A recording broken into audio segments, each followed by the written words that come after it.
addicted to all the things you do when you're rolling around with me. In between the sheets, the sounds you make with every breath you take, it's unlike anything when you're loving me.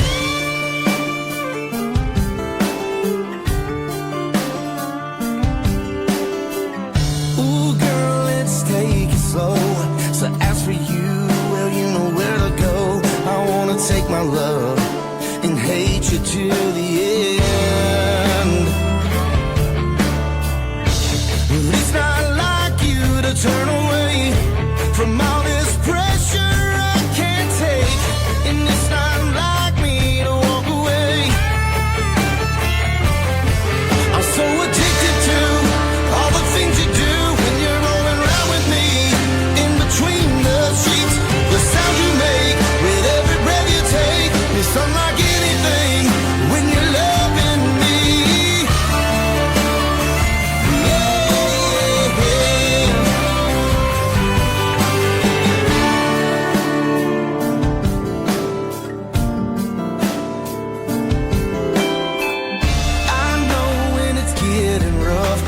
Time we spend trying to make this love something better than just making up again. It's not like you to turn away from all this pressure I can't take. Just when I think I can walk away, I'm so addicted to all the things you do when you're rolling around with me. The sheets, the sound you make with every breath you take, it's unlike anything, yeah.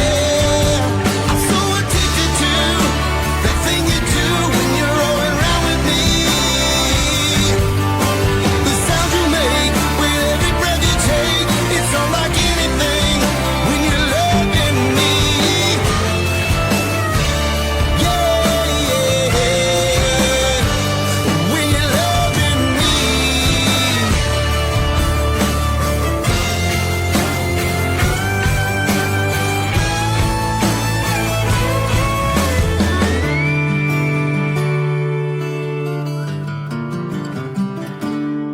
How can I make it through all the things you do? There's just gotta be more to you and me.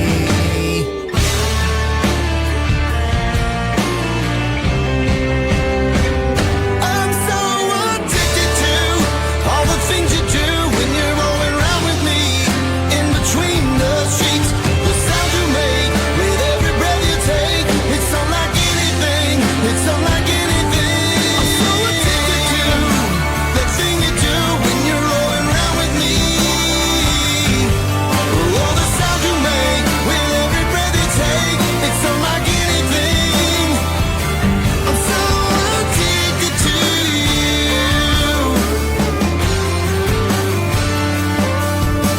Addicted to you.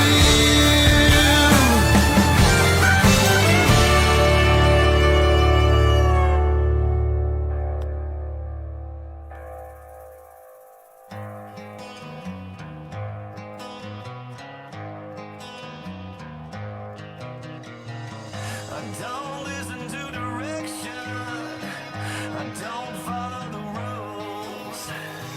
I don't believe in saying I'm sorry, 'cause I ain't living to lose. I can handle this, handle this, handle this. Living like I'm ready to handle this. Hello, everybody. Handle this. Living like I'm ready to. Welcome.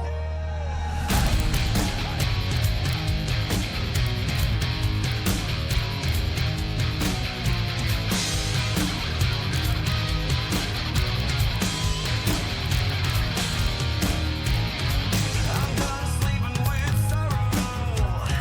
There's only so much that I can diffuse. So what's the plan when you're starting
Hello, Matt, Michael, Colby, Liz. How y'all doing this evening? Stacy, how you doing?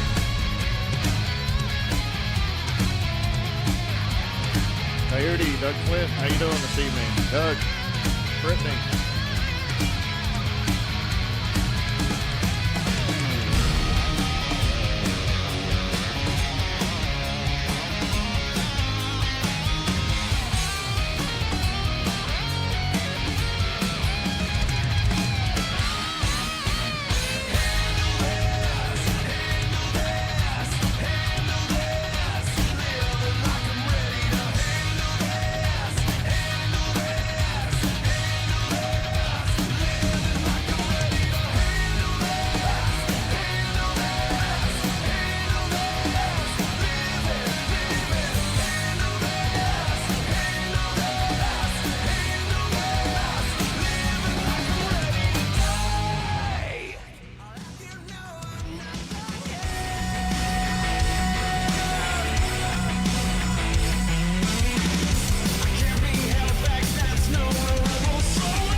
Studios in South Parkersburg, West Virginia.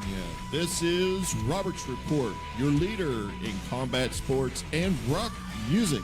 And now, your host of Robert's Report, Craig Vegas Roberts. Good evening, everybody. Welcome to Robert's Report. That's Craig Roberts, as usual. Craig Vegas Roberts. Very excited to have Jerod Weeks on the show this evening, and he's got one of his Nashville cartel with him. We'll get to them here in just a second. First of all, we've got a little bit of rock news, of course. Start out with some new music coming along. Ozzy, if you haven't heard his album yet, Ozzy's new album is awesome. There's a song that kind of sticks out on there, top of my mind right now, Ordinary Man. It's a killer song. If you haven't heard it yet, go listen to it. Some other people, Amity Affliction, Framing Hanley's got some new music coming out. Body Count, A Day to Remember, Asking Alexandria. Some of I don't have dates on all these. Some of these are still to be determined, but they've deemed to be out in 2020. Of course, see here, also Atreyu and Avatar also will be coming up this year. Some tours to watch out for. There's rumor that Rat's going to be touring with Skid Row, Tom Kiefer of Cinderella, and Slaughter. That'd be a good package. Journey, Aerosmith, of course, Aerosmith's in Vegas right now. If you want to go see them, they're putting some more dates together there. We saw them last year. They're great to see still. Steven Tyler's voice hasn't changed a bit, in my opinion. They're not rock, but I consider them kind of rock. Rascal Flatts on their final frontier, supposedly. We'll see how that goes, but we got tickets to see them in Columbus, so can't wait for that. Guns N' Roses, Kiss has put some more dates together with David Lee Roth, so go see them. Rammstein and Bon Jovi. Bon Jovi has some new music as well. So, and a little bit of MMA news, or combat sports news, I should say. Dan Hooker got the decision over Felder last night, and pretty sure that Felder is hanging it up. He kind of hinted to it, hasn't announced it officially yet, but the Irish Dragon could be hanging it up after. He says being away from his 4-year-old is kind of hard to do, so he might be calling it quits, but we will see. And then the huge fight. I couldn't imagine the amount of money that was flowing through Las Vegas last night over the Fury versus Wilder fight. There was, if you were somebody, you were there. And I wasn't there, so I guess I'm nobody. But I was watching it, if that counts. And, of course, unless you've been living under a rock, Fury got the TKO. And which pretty much sets up for a trilogy. I'm going to guess probably toward the end of this year or the beginning of 2021. I would say they're going to be rolling that one back again. How could they not with the amount of money that was in it? All right. Without further ado here, just give you sort of a synopsis here. Jerod Weeks. He's from Mississippi. Co-founded Saving Abel 2004. Of course, I'm getting all this off of, he'll correct me after I get him on here in a few minutes if any of this Wikipedia stuff's not right. But he co-founded Saving Abel in 2004. If you haven't heard of Saving Abel, again, you're probably living under a rock. Parted ways in 2013. We'll find out about that. He started a solo career. Some other things he's filled in for the lead singer for Hinder for a little bit of time there, and has 3 singles that I know of. I'm sure he's got some more singles that are coming out here pretty soon. But Hello to Goodbye, and then 2015, Love You to Death. That song is awesome. I actually put it out on our page there on Valentine's Day. And a new twist to an old song, Addicted, which a little bit of history on Addicted, and it was number 2 on the rock charts I think that's where it peaked out at.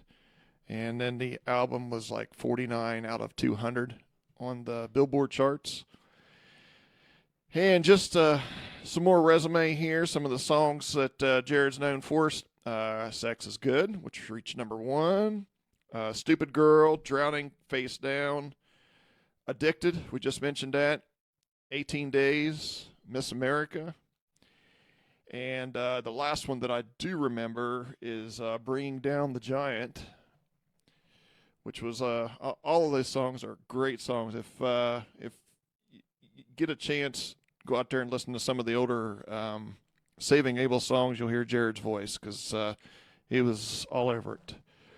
And without further ado, I've got Jerod, and let me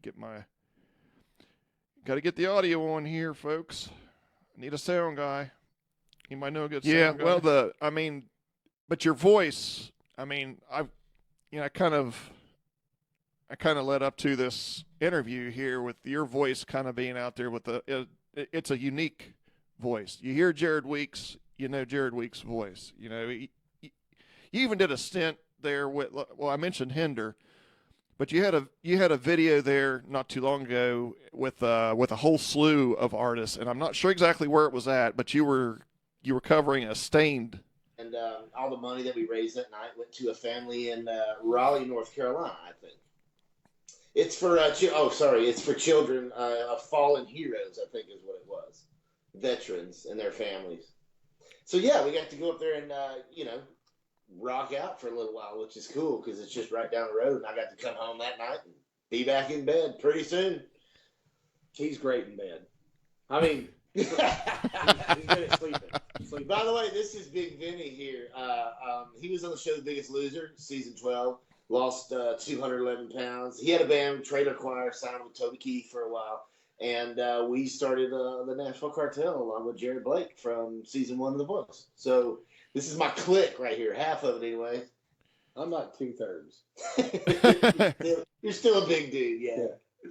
Well, we got the pleasure of seeing Toby Keith actually in Vegas, of all places, of course. He is a hell of a guy. You know that? I mean, Great dude. I played a lot of shows with him in Vegas. I watched him win a lot of money and me lose a lot of money. He wins at everything he does in life. but just I mean, I know this show's about you, but just that the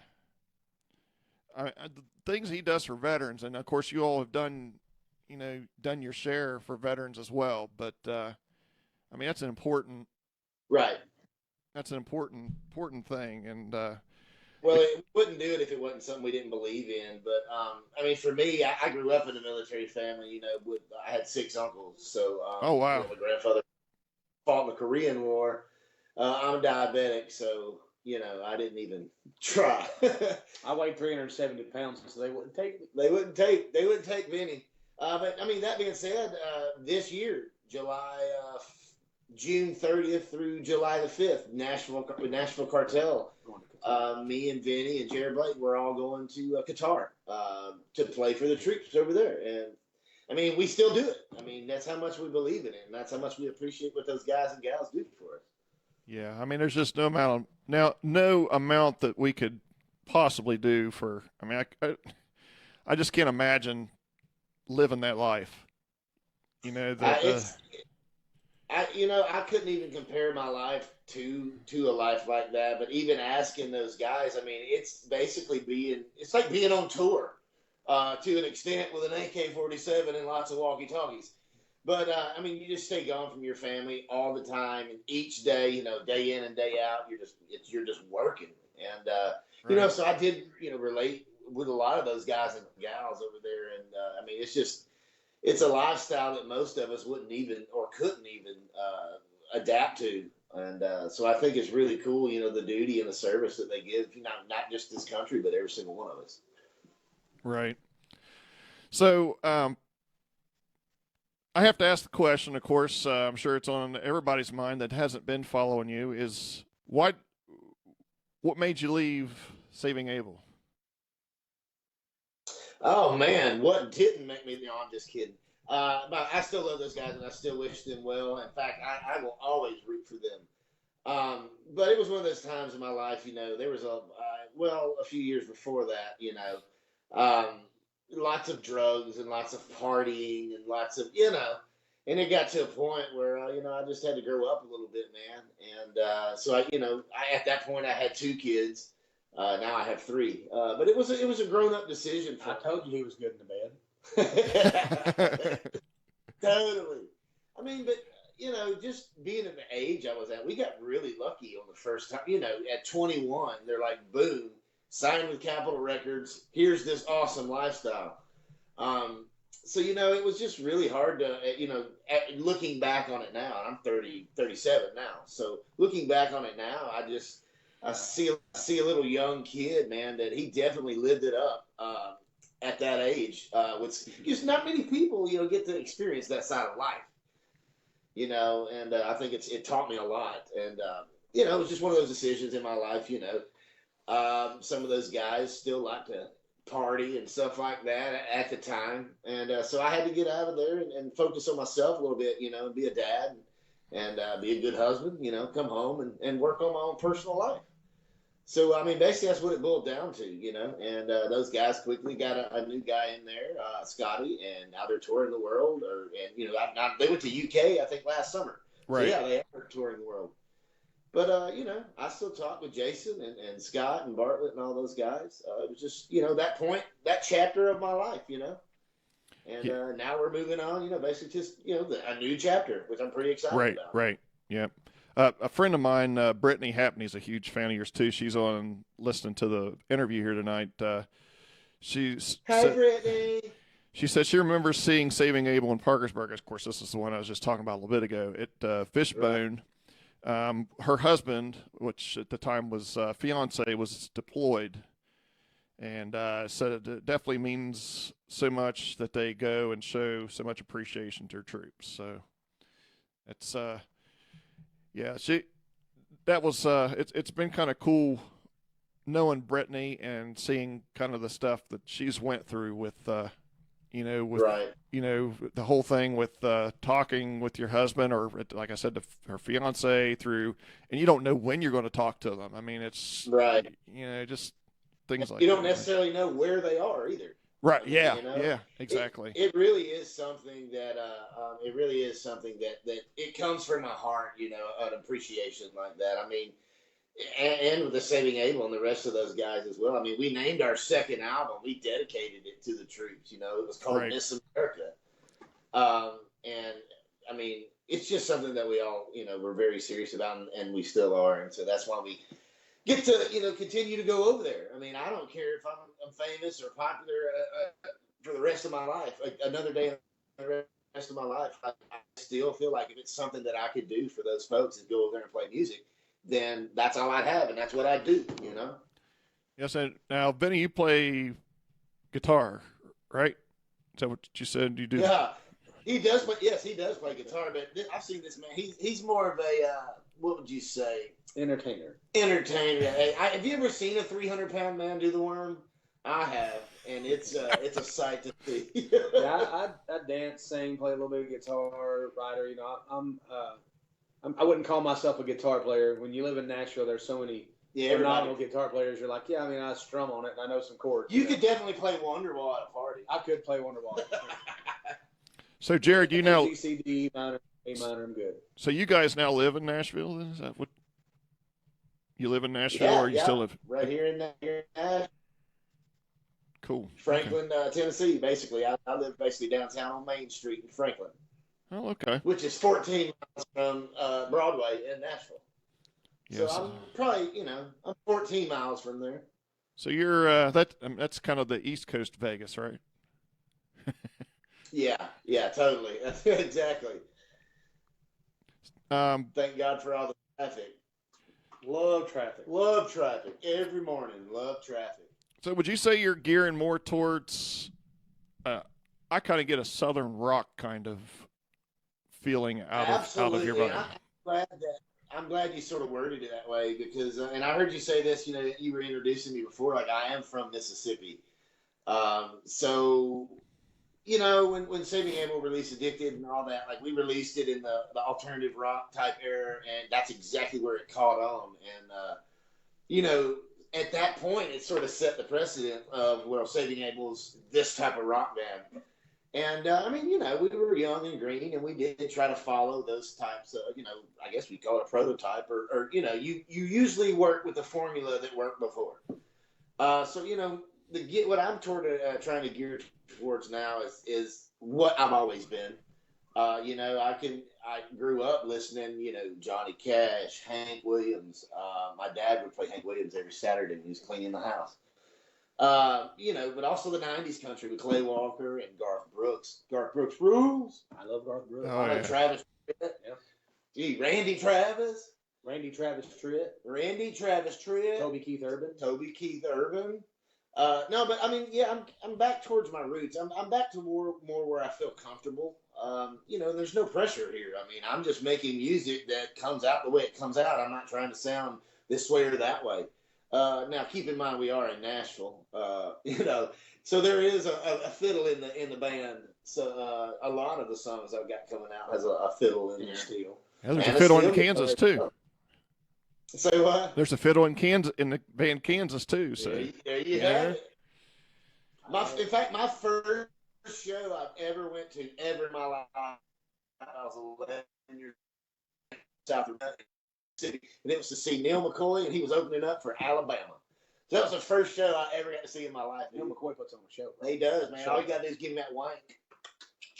Slam, bam, he's feeling all right. But yeah, I never forgot that, dude. So basically, the music I'm putting out now, yeah, it might be a little more southern and more country vibe to it, but there ain't no way you're going to get rid of my rock roots. That's where I'm from. That's what I was born into. That's what we got popular as. So it's definitely going to be the root of all my music and all that surrounds it. So are you familiar with the Shallow Side guys down that way? I have. I think towards the end of me, as I was leaving Saving Abel, actually did a couple of shows with those guys, and I think 3 Years Hollow as well is some of the last bands that I remember playing with Saving Abel. Yeah, because they're kind of the same style or same roots. I guess. I'm glad that there are still bands that are like that. I mean, trying to be different is one of the things that you've got to have to stand out in these days. Right. But I really think that I enjoy hearing a good type vibe Southern rock band, and I'm glad that there's still bands that are out there still using that formula and formation. Right. So, do you find yourself kind of having to rebrand yourself? Well, you say rebrand, but like I was saying earlier, for me, it's just not rebranding myself. I'm just being more myself than I was before.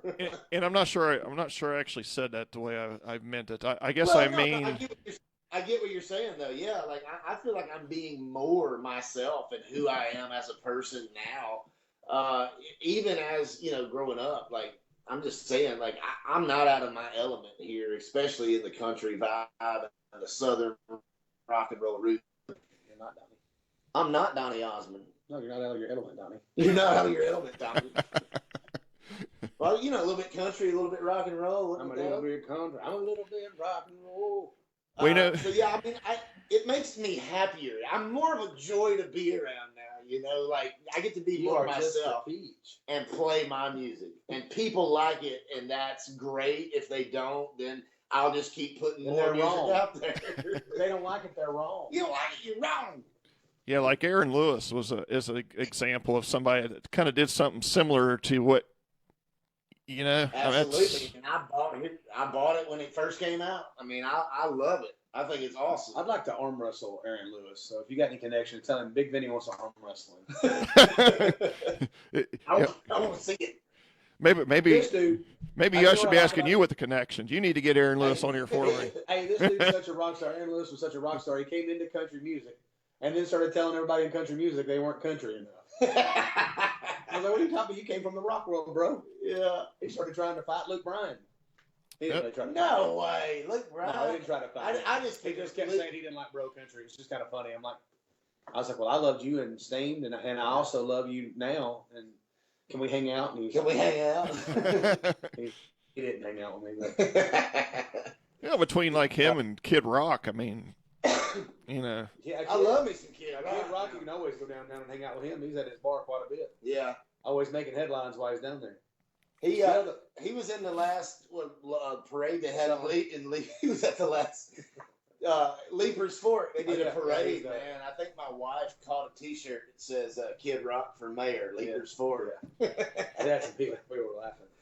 Yeah, it's been cool. I love the rock world. I was blessed to actually he sang one of the songs that I wrote when he was with Hinder as well. Vinny's got a couple of songs he wrote for Hinder that made the album. I forgot about that. One for Nine Left Dead, and one for a band called Seasons After. So. Seasons After. Yeah, the rock world's been good to me. I wrote "Getting Even," they're one of their singles. So they've been the rock world's been good to me. And now one of my best friends in the whole wide world comes from the rock world. We grew up literally not even an hour from each other, 45 minutes from each other. We grew up about an hour and 30 minutes apart. If we could have met in Perry County if I drove an hour. Remember when he said he wasn't good with numbers? I'm not good with numbers. Leave me alone. 45 minutes. It's an hour and a half divided by 2. Whatever, man. He's just saying that I used to canoe in the Buffalo River, and he lives at the Buffalo River. And I used to go noodling in the Tennessee River. I've always wanted to do that. Don't you? Here's what's weird. It's scary. Getting on the Natchez Trace coming from Franklin, going back to Mississippi, we come in on the Alabama side. So I always thought it's weird that the Tennessee River separates Alabama and Mississippi. I always thought that was weird. Yeah, it's true, bro. Trust me. Wait. The Tennessee River separates Mississippi and Alabama because you're on the trace. Right. I thought you were saying Tennessee and Alabama. No, you're saying Mississippi. Mississippi and Alabama. That makes more sense. See, I'm good at geography too. Well, we have the Ohio River, but of course it borders Ohio, but it separates in West Virginia. But it's kind of weird. In Gallipolis and it might be Parkersburg. I used to do Jamboree in the Hills a couple times. Oh, okay. Yep. Yeah. Gallipolis is only about 45 minutes from here, I think. I did where you're at. I played the Mountain Fest there, or they have the Bike Fest there. Morgantown. In Morgantown, and then I did another one in Parkersburg too. Here in Allentown. We played all through your areas there. We had a song about the Sago Miners called "What Would You Say?" That was. That's Dave Matthews' song. Yeah, but he didn't do it right. What would you say? What would you say? What? So what's your next plan, man? So what's your plans? I mean, what's coming up here? You got the new single coming. That's the reason why I had Vinny here with me. That's another reason why I had here. We started the Nashville Cartel, which is we're doing these shows all across the country. Jerod Blake from The Voice, and you got Bigg Vinny here, which Toby Keith and The Biggest Loser. Then you got me. So a Nashville Cartel show is basically where we bring in all our friends, which, like we've done one with Lance Carpenter and James Otto. Daryl Worley. We've got one coming up in Wisconsin with Chris Kirkpatrick from NC. Chris Kirkpatrick, Lone Star, Hinder, All of Us, and Ira Dean. He's from Trick Pony. So, I mean, we kind of bring this package and we put together. And we got one coming up with Lee Bryce and Clay Walker. Oh, Lee Bryce and Clay Walker. That's April 23rd. So basically, I mean, this is sort of our dream. And we realize that with all our connections and what we're doing with our lives, that we're better together. Always better when we're together. It's like a good foundation for our company. So we've really been pushing it and working it. We're each all separate solo artists that each other represents and pushes and what is the word I'm looking for? But push it real good. Supports each other. When it's each of us drop our single. Like I just released the Addicted, the new version of it. Last Friday, and then Jerod Blake's going to be releasing one, I think, coming up in a week or two. Yeah, truly. And then you got Bigg Vinny over here. He's going to be releasing his single March 20th. March 20th. So hopefully you'll have enough songs coming at you that your attention deficit disorder will be kept up to date. Listen, since we all have them all together, so we kind of own our own. Nashville Cartel kind of plays the record label. So since we own them all together, it's kind of like being Philip Morris, in the tobacco world. We don't care which one you're playing as long as you're playing one. So just get them all and then just toggle through them back and forth. Just share them with all your friends and all your enemies too. We like to play for your enemies as well. So how will that work with touring then? If you're kind of, you're kind of doing like the Apocalyptica type of thing. You've got different people standing in. So if I get a show, a lot of times when they say we want Jerod Weeks, well, a lot of times I go, you can have Jerod Weeks totally, but there's another option. You can also have the Nashville Cartel, which is Jerod Blake, Bigg Vinny, and whatever guests we bring with you. And if that don't work, then I just go do my show. Yeah. Well, a lot of times, people are asking you to become headline, and you're like, they're going to have somebody there to open, and then there's a budget for that and this and that. So it's like, hey, we can share a band. We're all best friends. The Nashville Cartel all uses the same band, so we just get up and replace each other singing. Yeah, it's kind of cool. It's a really cool show. It's kind of cool. We've done it. We do a lot of acoustic stuff together too, but the full band thing is really, man, it's a show. Like we put together a show. We'll get up there for 3 hours and you'll just. It's nonstop. The band's tired by the end of it, but we're all good. we all only did an hour apiece. We get breaks. So it's kind of like a traveling jam session in pretty much. We did this place out in San Diego, and we was up there switching back and forth. Jerod jumped over the monitor onto this platform that was like about 6 feet off the stage, and then we ended up backstage while Jared's doing one of his ballads. He goes, "Hey man, I think I pulled my groin." I just pulled him up. I was like, "What do you mean?" He goes, "When I jumped over that speaker and I landed that far down, I said, yeah. I said, last time you did that, you was 26, bro. Yeah, totally, man. And I ripped my overalls out the crotch that night. Yeah. All the way down. So, you'll get a lot of good laughs and a lot of good music. So we're going to do the YouTube thing, I hope, so we can see some of this. Yeah, we're currently getting a person right now to work all of our social media and YouTube, everything. We're trying to get all that on the same page. There's a lot of work that actually goes into all that, man. You think, somebody just, I've got 1 million subscribers. It's easy. It's good. It's not. It's not, man. That's real deal work. It's something. I'm not too computer savvy, so, we're in the mix of figuring all that stuff out. But I love salve, though. Salve? Yeah.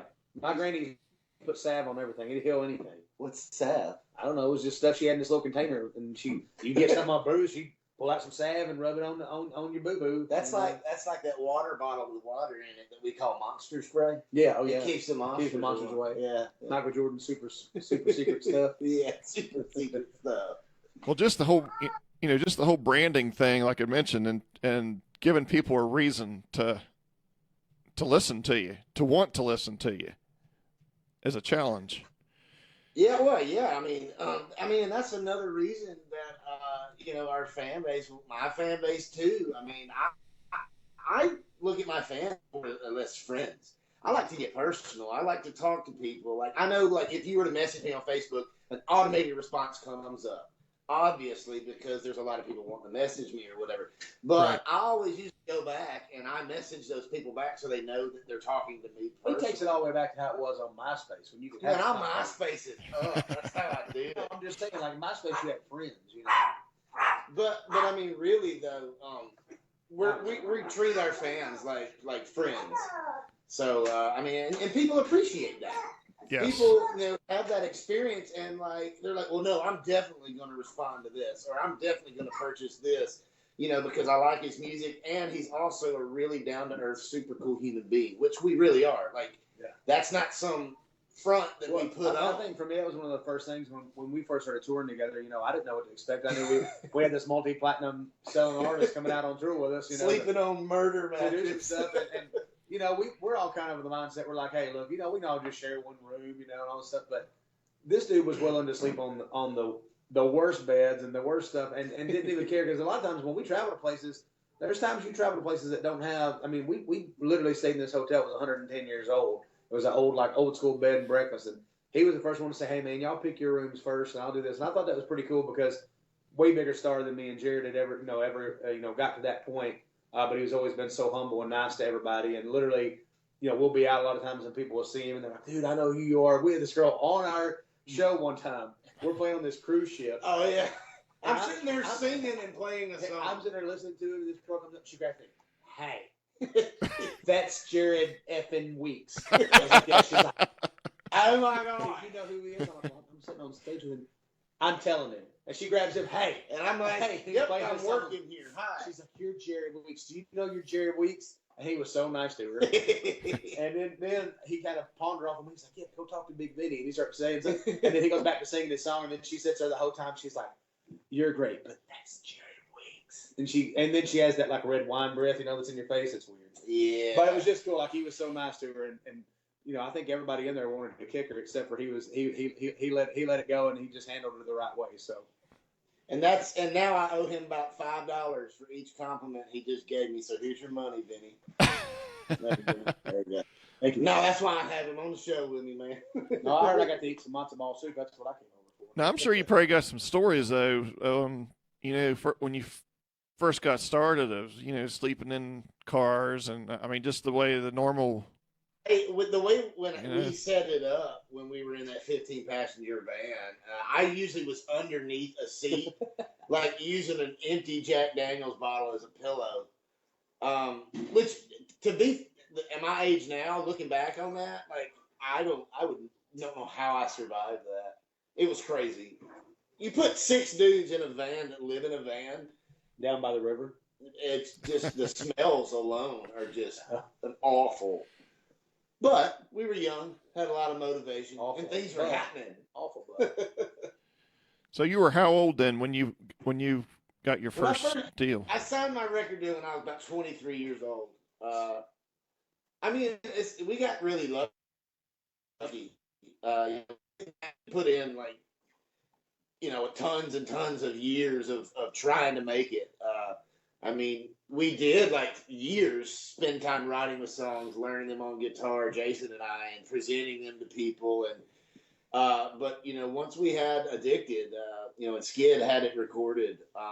Once we showed that to Jason Flom at Capitol, and he heard it. I mean, it happened pretty quickly. So I mean, I got lucky, but I mean, well, your luck increases the harder you work. Just so you know. That is true. I mean, people always say that, like, it was overnight, but I'm like, no, you started playing guitar when you were right. 8 years old. It was years in the making. And you wrote songs and you poured your heart out when other people were going out and doing other things. You did these other things to get to where you were. And my story was similar to his. I was 23 whenever I signed my deal as well, but the guy that was in my band was a guy that had been here for 18 years, moved here, went to college. He was 36 when we signed. I was only 23. But he'd already been here for 18 years and just never gave up, and it finally happened, So I think it's interesting, and Garth Brooks said, if you want to be in the big leagues, you got to be where they're swinging the bats. And I think being able to make that jump and get up here and get out of your comfort zone and leave mom and daddy for a little bit and all your friends and go out there and do it, get on the road, go play shows, stay in, crappy hotels or in the van, I think all those things lead to you getting that. And so it is luck. It does take a little bit of luck, but it also, the luck only comes if you work hard, Or if you're really good at YouTubing. But once it started, man, it all can't quit. YouTubing's a new sport. YouTubing is a new sport. Yeah, it's no snow though. So at some point did you say, "Whoa, we really need to get a lawyer"? at some point. I mean, we should have. I mean, your age. I mean, you don't think of that kind of stuff. You're like, "Holy shit, this is going." Yeah, somebody Rick Smith, Rick and Scott Fraser, Rick Smith and Scott Fraser were the managers, that we were with at the time, and Rick definitely was on the business side of things, and he's like, yeah, no, we need to get a lawyer. This is becoming financially a part where we've got to get somebody to look out for everybody's best interest type. So of course, we called Nick Ferrara, like many artists do. So yeah, we had lawyers and stuff like that at the beginning. But once it started happening, it did happen quick. And then it was like, boom, here's a lawyer, here's a tour bus, here's a platinum record, here's a music video. It's like, here's free clothes. Ah! Yeah. And here's your 96 cents. Here's your bill for how much you owe us. Yeah. So it's like, that is funny, like doing the videos. They bring in all these clothes, trying them on and stuff like that. And I'm like, do we get to keep these? And they're like, you already bought them. You just don't know it. Hey, guys, I got to jump. I got a pregnant wife at the house. He's got a pregnant wife in the house. Greg, Vegas, Roberts, bro, thank y'all for letting me be part of this. I know this is his deal, and anytime I can grab a hold of his coattails, I try to. So I appreciate y'all. Hey, hopefully I'll see you out on tour sometime or other there, Vinny. Oh, it's going to happen. We'll be in West Virginia, I guarantee it. Yep. He's got a little boy and his wife's pregnant with their second child, so I'm gonna let him go.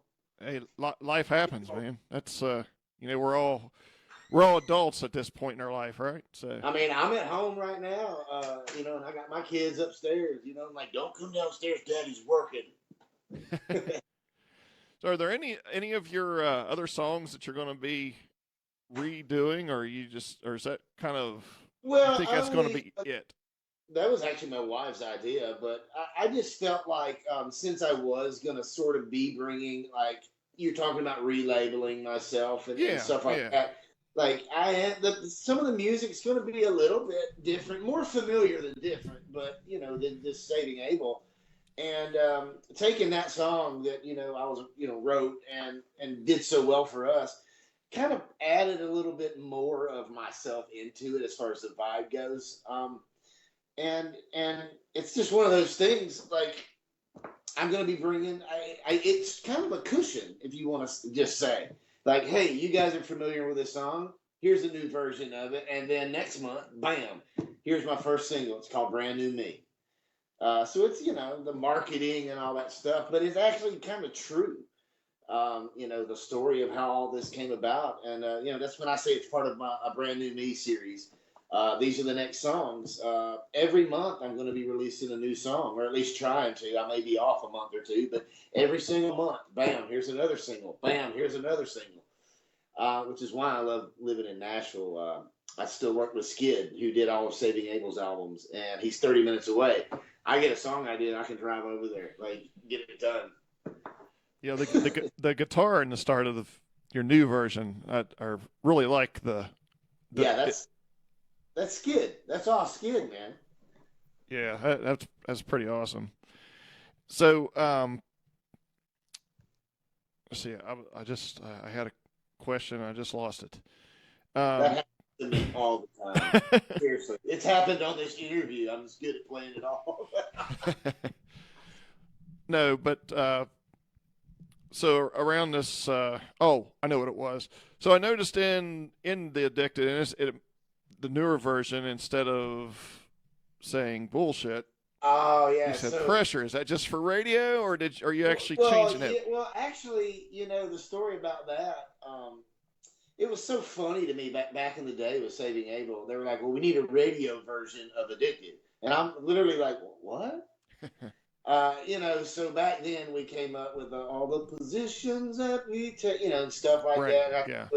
But what got me was that it was more acceptable to say, when you're rolling around with me in between the sheets. That's what's acceptable for radio, instead of when you're going down on me in between the sheets. Right. I'm like, so basically when I first started this out and I was redoing the vocals for the new single that I just released, so, it starts getting to the point, when all this bullshit I can't take.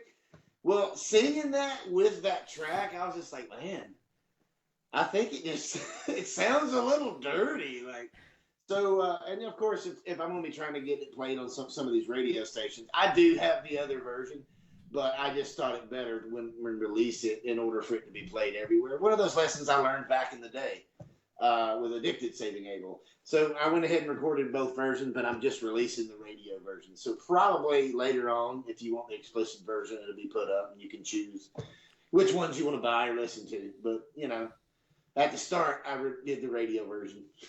I gotcha. I've always been a fan of, or I shouldn't say a fan. I've always been an advocate against censorship. If a person wrote a song a certain way, that should be played that way. Be that way, yeah. Yeah, that was what I appreciated back in the day. Like if a song was popular, like the radio had to play it because people would call and want to hear it the way it was. It's a little different game now with radio stations. Yeah. It's just basically the truest form of the song, is what you're saying. Right. So you used to work in a hospital? I've seen somewhere. Yeah. I was I call it an errand boy. No, I was the transporter. I used to transport patients back and forth from their procedures. And then I went to be a phlebotomist. I was a phlebotomist for about 4 or 5 years, which I'm a diabetic, been a diabetic since I was 11. So I really am good with needles.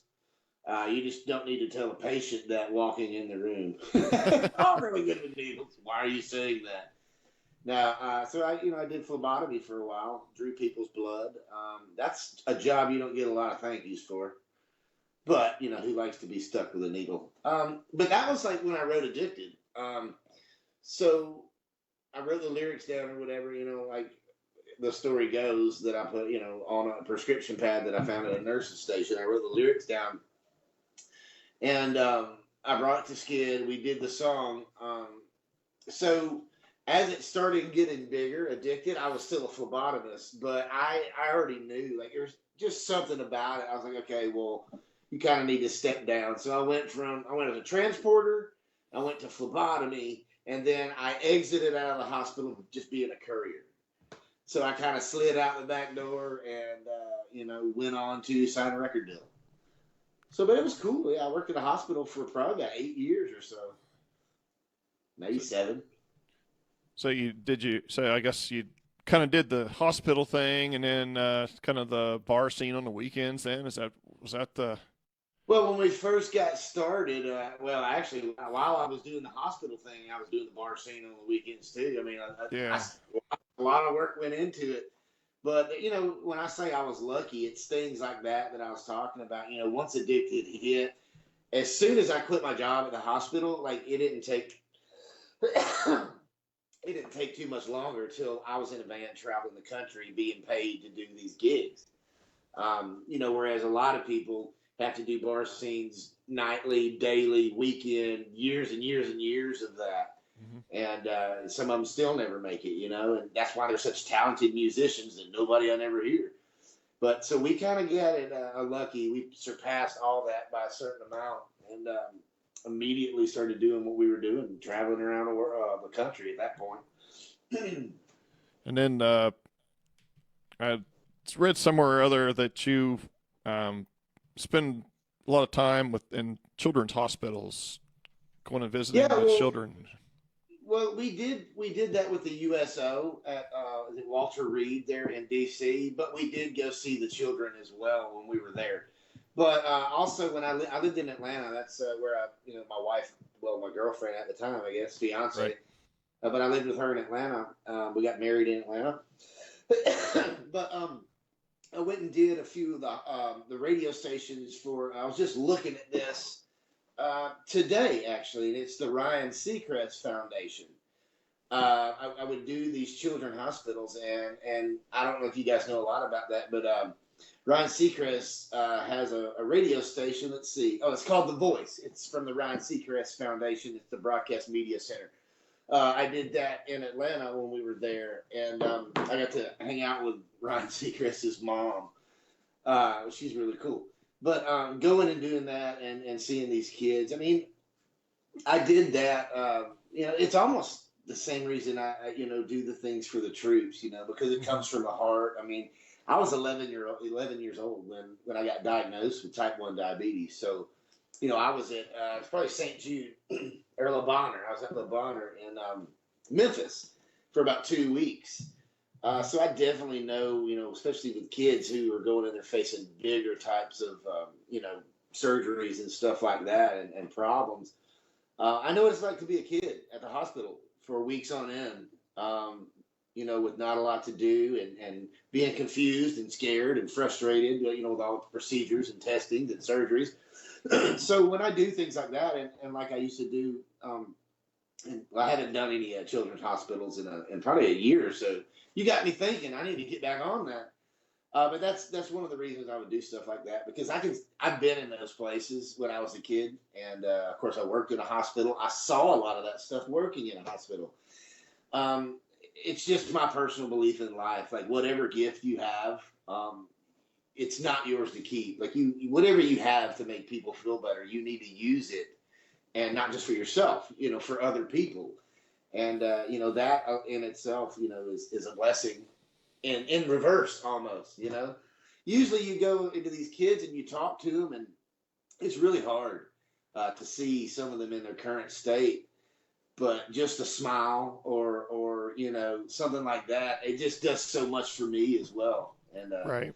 It puts good on the heart, man. And I love and I appreciate moments like that. Yeah, we've got some friends of ours that their daughter had actually, a couple of my friends actually, their daughters went to the, they had brain cancer and stuff. And that's, wow. I just couldn't imagine. Yeah, and stuff like that is just, it's really heavy, especially on kids. I mean, I've been in a few situations where one of my friends had a tumor. You don't wish that on anybody, and it's just really, I can understand. I mean, I wouldn't know, I think my grandfather, when I was telling you about the fought in the Korean War, he ended up dying of a brain tumor. And I can't remember what type of cancer it was, but, that's just stuff that's been in my life, as far as I can remember. So, I always try to give back when I can, to things like that.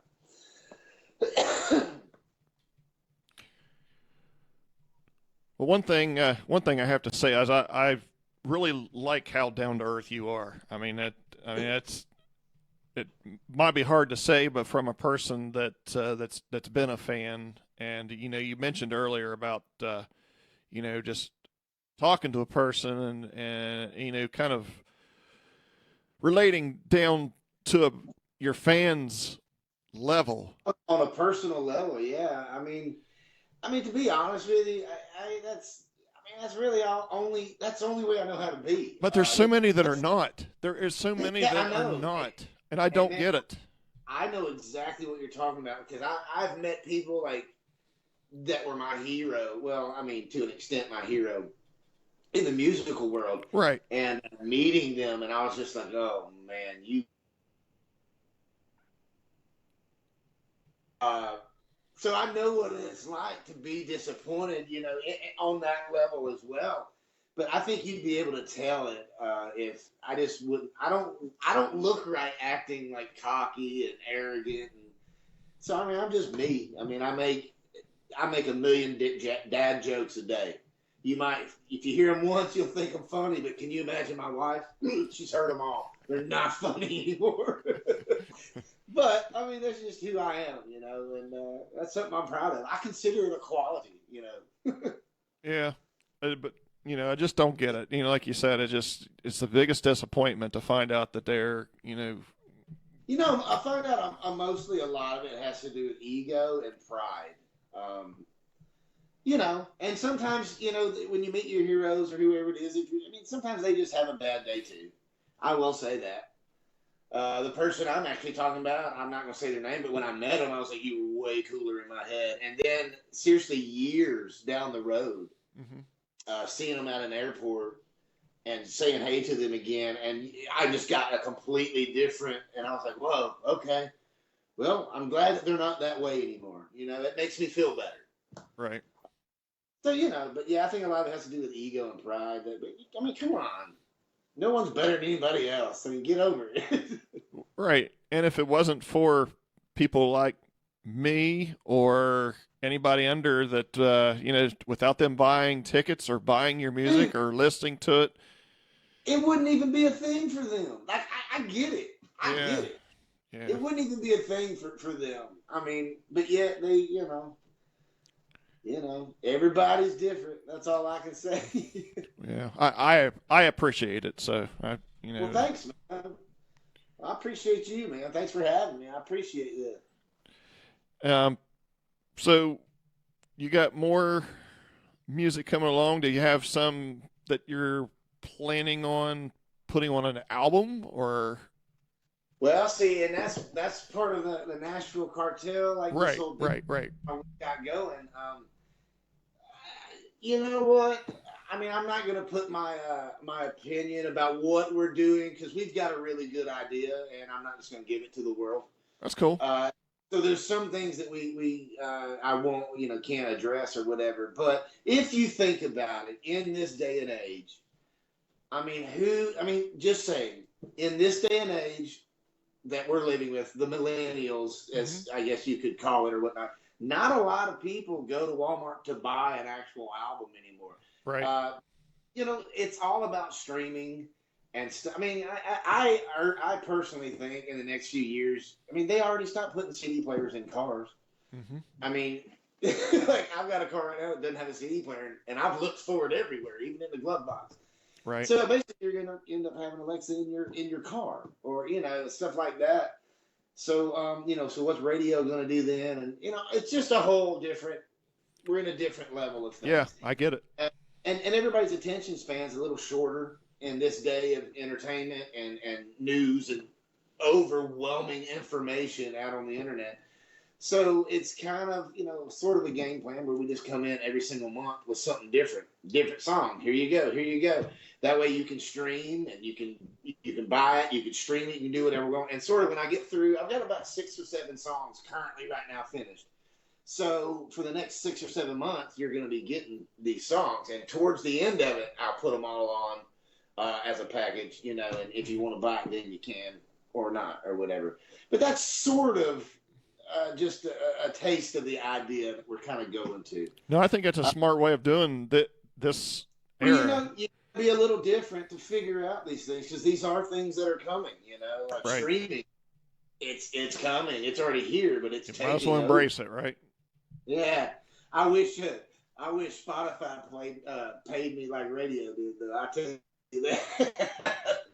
Right. Yeah. I get but, that. you know, everybody's making their changes. Everybody's getting used to it. So you got to stay with the curve or ahead of it. And here's a few things that we, going to work on over the year. Once we figure out what works and what don't, we'll stick to our formula. But right now, it's just release a single every month. Keep their attention. Yeah, ready to hear some new music. So, yeah, I mentioned this on one of my a post a little while back that on kind of comparing the way things used to be and the way they are now. If an artist puts out a full-length album now, you're going to probably miss. Well, Spotify will only allow you to put one single out. So that's that's 9 or 10 other songs that can't be released as a single. As far as I understand it, anyways. And like I said, I'm not too good at this.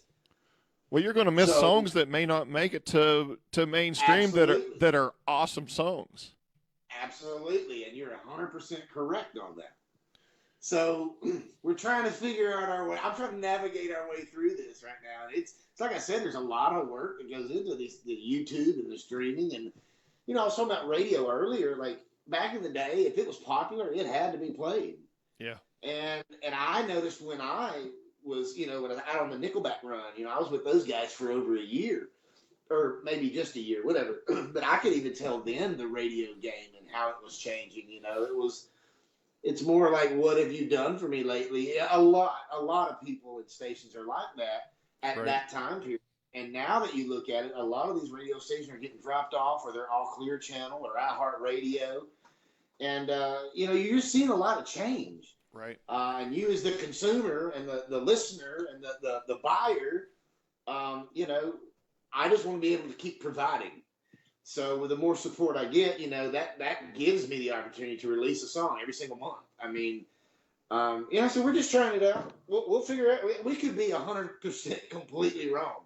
But Michael Jordan said it best. You miss 100% of the shots you don't take. Yep, absolutely. And I think, and I do think you're on the right track there as well, because if you look at some of the, even like Ozzy right now, he's just, he's got this whole album out, but he's only just kind of sprinkling, here's a song, Five Finger Death Punch, here's a song, there's a song. Right. It's instead of the new album is out now, go get it. I remember buying an album, going home, pulling out the little leaf booklet that came with it. Yep. I always enjoyed the ones that wrote the lyrics down to each song. Putting it in the CD player, sitting down, having a physical copy to hold, reading the songs, listening to. Well, I don't like song number 7 on that, But I remember experiencing an album as a kid growing up, man. And it's not everybody does that these days. So times are changing, of course. Might as well embrace it, right? Because it's not going away. Well, if you spend your time fighting it, you're just going to get exhausted and get tired and be grumpy all the time. on the plus side of it, you might reach somebody on the other side of the world that you wouldn't have reached. That is true. Pros and cons, man. Satellite radio, I mean, terrestrial radio is almost non-existent anymore. You got robots running it, so. Yeah, I mean, it's sadly. Nobody's really sure what's going to happen, So in my opinion, everybody's kind of up in arms. Like, I don't. What's happening? Huh? Okay, here. Well, so while everybody's doing that, I'm going to listen to this song. Listen to this song. Listen to this song. Right. Check out my Bigg Vinny. Here's a song. Yeah. Jerod Blake, here you go. Here's a song. And that way, they end up with a big old bucket full of songs. I haven't even thought about giving my songs away. You know what I'm saying? Just for free. Here, if you're on this website, for this amount of time, boom, you get it for free. I mean, it's like getting a T-shirt gun, just. Yeah. Me and Jerod Blake always said, because we've got a T-shirt gun, and we're like, the first person gets a free T-shirt, but you have to get shot at point blank range, like in the face. It's a free T-shirt. Okay. Yeah. So what music do you have in your rotation? For me right now, I was listening to a band this morning. It's called Royal Bliss. I think they're out of Utah. Oh, yeah. Love Royal Bliss. Their buddy Memphis Hennessy, when I was singing for Hinder, he was out in Candlebox. at the time. So I really, he's a funny guy, and I enjoyed hanging out with him. And of course, with Saving Abel, I remember doing a few Royal Bliss shows. But those guys, you know, to me, they're just huge. Like the world knows them, but they don't know it. You know what I'm saying?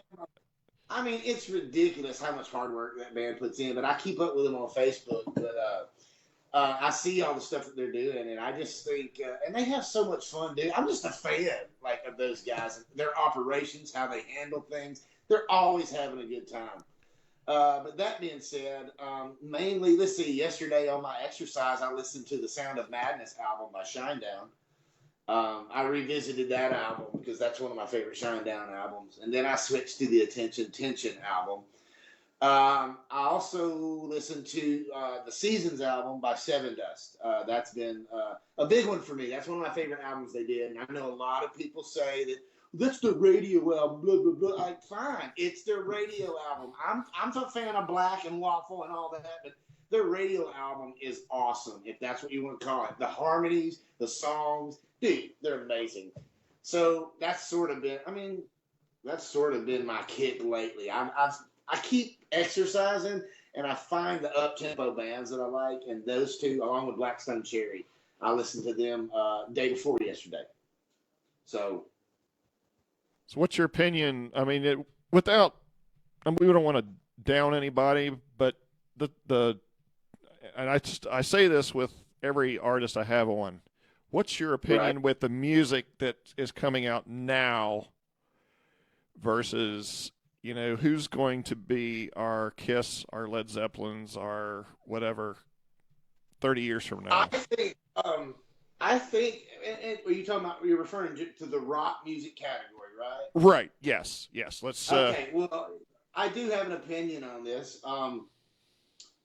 I think some of the new bands, some of them are a little different. Like even Hollywood Undead, when they came out, they were different. I mean, I've done so many shows with them. Right. Even Cage the Elephant, they had a different vibe. There's this band Starset. Yep. I like their music, man. I like their latest single.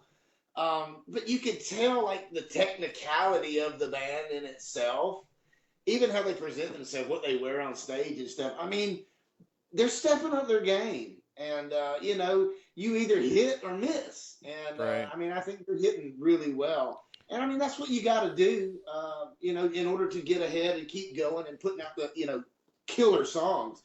If you get a little too far out in left field, I mean, we all know bands that have done that and become successful. Right. Personally, my preference, you know, it's like, that's a little too far for me, you know, like I like that groove, you know. But I think the bands out now, I think they're doing pretty good with keeping up with the times and the new different things that they're doing. But I do like the technicality of Starset. Like you can just tell something about them, sort of like almost a machine, like astronomical, should I say? You can hear that in their music.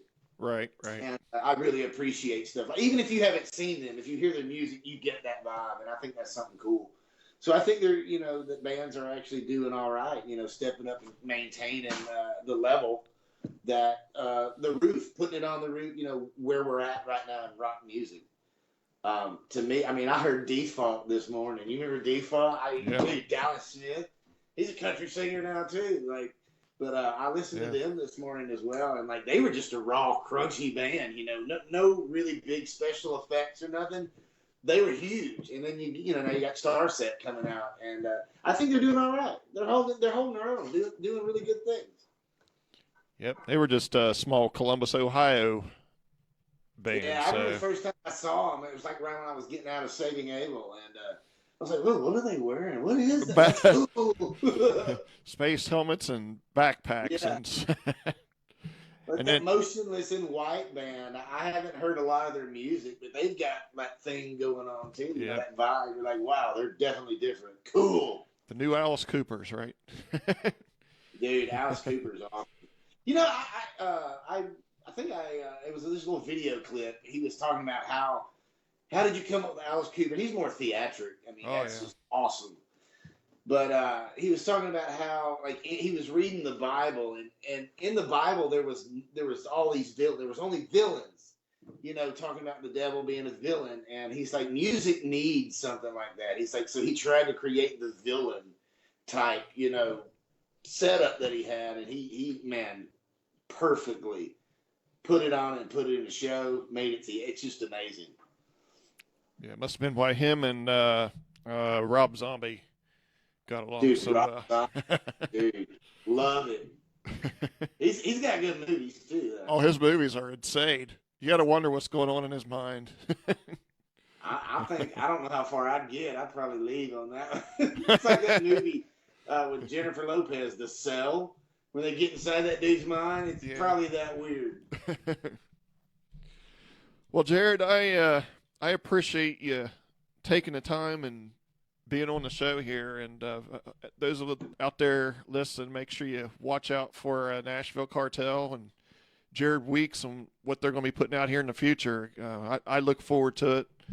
And again, I do appreciate your taking the time and being the down-to-earth person that you are. Yeah, well, man, I mean, all this just got started this year, so you're basically the first press and the only podcast that I've done this year. So you're the first. You're the first interview, man. And I think it's going great. So maybe we can do this again sometime, dude. Absolutely, yeah, I'd love to. And make sure you hit up Bigg Vinny there if he ever wants to, come on and. Oh, dude, he'll talk your ear off. Yeah, I mean, you won't even have to talk. You just say this is Bigg Vinny, and then he'll talk for 2 hours. He seems like a pretty cool dude, though. You're surrounded by a lot of good friends there. And so. it took me 35 plus years to do it, but it really does matter, and it is important on who you surround yourself, the people you surround yourself with. Right. That's been a major thing that I've learned in the past decade. Trust me. Probably takes a lot of pressure off your shoulders. Just you don't. It does, man. It does. So, all right, Jerod. Well, I appreciate it. You have a great rest of your Sunday evening, and you too, Vegas. I appreciate you guys. Yep, no problem, man. Appreciate it. Have a good. You too, man. See you next time. Later. All right, everybody. There you had it, Jerod Weeks. Let me turn that bubble off there. Or not bubble, but let me remove Jerod from my picture here. There we go. All right.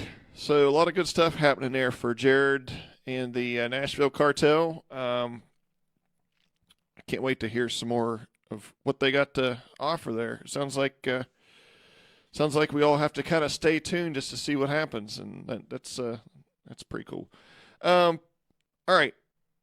Next week, we got a special time at 1 p.m. Repeat, 1 p.m. next week. We have the only reason why I did it 1 p.m. next week is this is the only time we could get this one, and I didn't want to miss this interview.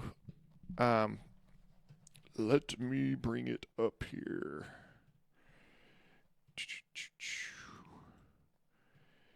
Yeah, we got Mark Schickner from the band Kicks next week. Here he is. For those of you going to the M3 Festival in Columbia, Maryland, Kicks always starts off the weekend for the festival. Mark also has a Rush band. He has a Rush tribute band, and he's also a blue belt in Brazilian Jiu-Jitsu. We're going to have a whole lot to talk about, and I'm been really looking forward to this one as well. So hope everybody can tune in. If you can't tune in at 1 p.m. next Sunday, all of these videos will be going out on YouTube as well. So you can go back and you can, if you want some good laughs, you can kind of go back to some of the past podcasts on some of our early days of production, that even the very first ones on there with Scott Martin and I. And they're a good laugh if you want to go do that. And then there's also some serious ones in there about anti-bullying, drug abuse, depression, PTSD. There's all kinds of different videos in there on the pre-rock and combat sports theme. So, as we close in this evening, I do appreciate everybody out there. If you are interested in stickers, I do have Roberts Report stickers. I should have said this at the beginning of the show, but if you want a sticker, inbox me on the page and your address, and I will send you a Roberts Report sticker. I'd like to get these out on automobiles so we can try to spread the love and spread the Roberts Report message. All right. So, thank you everybody for joining us this evening on with Roberts Report. You all have a great evening and a great week, and I will see you back here next week, 1 p.m. Peace out. And I've been thinking that maybe it's time to let 'em know that we're alive. Everybody, lift your hands to the sky. If you feel it, let them know that we will survive.